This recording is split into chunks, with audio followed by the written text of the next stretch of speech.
જય દ્વારકાધીશ. જય દ્વારકાધીશ. અમૃત પુષ્પ કેન્દ્ર ચલાલા ભાવેશભાઈ ઠુમ્મર.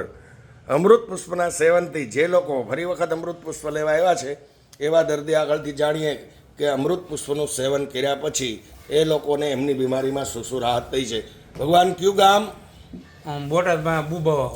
હે? બુબા વાવ. બુબા વાવ. તમારું આખું નામ જણાવો રામ. ભરતભાઈ ભાવાભાઈ પાંસણી. હવે તમે અમૃત પુષ્પ કોના માટે અને શું તકલીફ માટે લઈ ગયા હતા? મારા માટે લઈ ગયો હતો. એટલે શું તકલીફ હતી ભાઈ? પગનો દુખાવો બહુ રહેતો હતો. કેટલા વર્ષ ભોગ્યો પીડા? 5-6 મહિના થયા હતા. એક ધારો દુખાવો ચાલુ. કઈ રીતનો દુખાવો થતો? હાલવા ચાલવામાં? હાલવા ચાલુ ગાડીમાં પડી ગયો ને પછી દુખાવો દવા લો તો મટે જાય. કેટલું હાલો તો તકલીફ થતી આ તમને? આમ થોડુંક હાલો ને તો દુખાવો મળે એટલે પછી બેસી જવું પડે. આ પીડા કેટલા મહિનાથી ભોગવતા હતા? એ 4-5 મહિના એમના માયલું પછી. બરાબર. ત્યાર પછી આપણે આ અમૃત પુષ્પની કેટલી બોટલનું સેવન કર્યું? 2 બોટલ. 2 બોટલનું સેવન કર્યા પછી આ જે તમારી બીમારી હતી એની અંદર શું શું ફેરફાર થયા? કાંઈ તકલીફ દુખાવો ઠામકો છે જ નહીં. બધી ટોટલ બીમારી તમારી નાબૂદ થઈ ગઈ. જે તકલીફ હતી નસોની અંદર. બરાબર. તો દ્વારકાધીશની કૃપા થઈ ગઈ. તો તમારો ફોન નંબર જણાવો ભગવાન.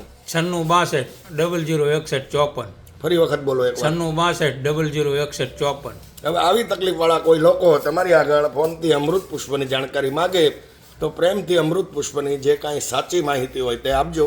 જય દ્વારકાધીશ. જય દ્વારકા. જય ગુરુ મહારાજ. જય ગુરુ. જય દાન મહારાજ. જય દાન. જય સિયારામ. જય સિયારામ.